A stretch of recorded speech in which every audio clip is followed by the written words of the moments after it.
Covington, Georgia, just south of Atlanta. A quiet, slow-moving town with its secrets buried deep beneath the magnolia trees. But in 1987, one couple would unearth something that should have stayed sealed forever. James and Marie Collins were newly married and eager to put down roots. They found a deal too good to pass up. A 3,000 square foot Victorian home listed for just under $40,000. The catch? It had been abandoned for over 2 decades. No known history, no official owner, just a dusty old estate that nobody wanted. The house was oddly preserved. Furniture remained untouched. Dishes still in cabinets, even the beds made. The only part that seemed off was the attic. There was no visible access, no stairs, no ladder, just a small bricked-over hatch in the hallway ceiling. James thought it was strange, but they had bigger things to worry about, like fixing broken pipes and blacked-out windows. A week later, James finally broke through the attic hatch. Behind the bricks, he found a rotting staircase winding into the darkness above. The attic was pitch black and freezing, even in the summer heat. When they climbed up, what they found didn't make sense. The entire attic had been sealed and painted entirely red. Walls, ceiling, even the windows. Heavy iron rings were bolted to the floor in each corner, like some kind of restraint system.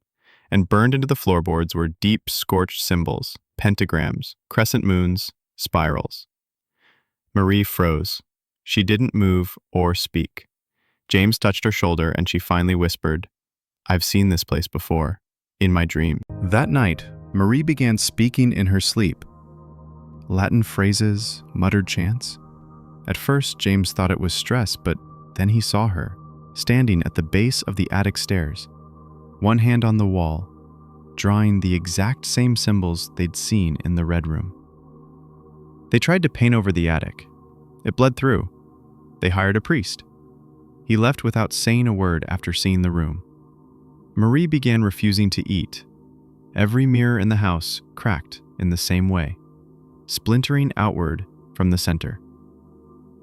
The final straw came when James found Marie asleep, shackled to the iron rings in the attic, with the symbols carved into her skin. They left in the middle of the night, never packed, never looked back. A friend of James's who worked in state archives pulled some records. The house had belonged to the O'Sullivan family in the 1920s, known locally for running a spiritual retreat. In truth, they were accused of cult activity. Several guests went missing, and the attic was allegedly used for rituals meant to cleanse the body and open the soul. No charges were ever filed. The house went up for auction again in 1992. The next buyer, dead in 6 months. No foul play, just vanished inside the home. The Red Room still exists. No one has successfully repainted it. No one has lived there longer than 6 months.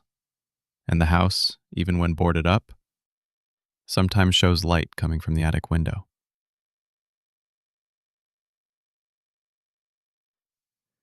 If you're ever in Covington and hear faint chanting from an empty house on Bramble Creek Road, don't stop. And whatever you do, don't go upstairs. Vernon County, Wisconsin.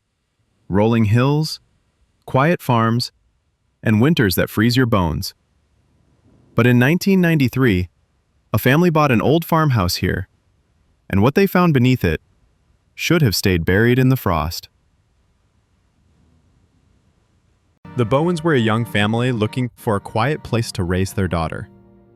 The property was everything they wanted. Wide fields, a solid old farmhouse, and a price that seemed too good to be true. It had been owned by a single woman who died in 1982. No relatives claimed it. For over a decade, it sat untouched. But the realtor didn't mention why. The first few weeks were peaceful. Then, around 2:12 a.m. one night, they heard it. A woman screaming. Not far off in the woods, not from the road, from beneath the house. They followed the sound to the root cellar, a stone-lined chamber carved into the hill beneath the house. It was colder than outside, and the moment they opened the cellar door, the screaming stopped. They found nothing. No signs of animals, just old shelves, rotting crates, and a rusted drain in the center of the floor. The daughter, Lily, stared at that drain for a long time. Later, she said, "There's a lady who lives under it." From then on, the house changed. Doors opened by themselves, lights flickered even when the power was off, and the screaming kept returning, always at 2:12 a.m. sharp. One morning, they found the drain cover in the cellar ripped open. No sign of force, just gone. And that same night, Lily said the lady came out and stood at the end of her bed.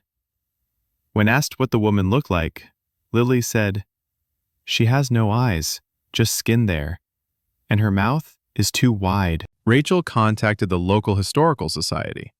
The farmhouse had once been part of a, quote, women's retreat, unquote, in the 1910s. A private sanitarium for women who were considered troubled, unquote. 2 patients disappeared in 1918. Witnesses claimed they were dragged screaming into the cellar during a storm. They were never seen again, unquote. A week later, another storm rolled in. Wind, rain, and just before 2 a.m., the power went out. At 2:12, the screaming returned, louder than ever before. Tom and Rachel rushed to check on Lily. Her bed was empty, the front door locked, the windows sealed, the cellar door was wide open. They found her flashlight by the drain. And one pink sock. No footprints, no blood, no signs of anyone coming or going. Just the sound of water, and a faint scream rising up from the floor. They never found Lily. Search parties, cadaver dogs, heat scanners, nothing. The house was sold at a loss, but no one has stayed more than a few weeks. Some say if you stand near the old cellar at exactly 2:12 a.m., you'll still hear it. The same scream, maybe from the same woman, maybe from Lily. Either way, if you hear it, don't go looking, and don't open the door.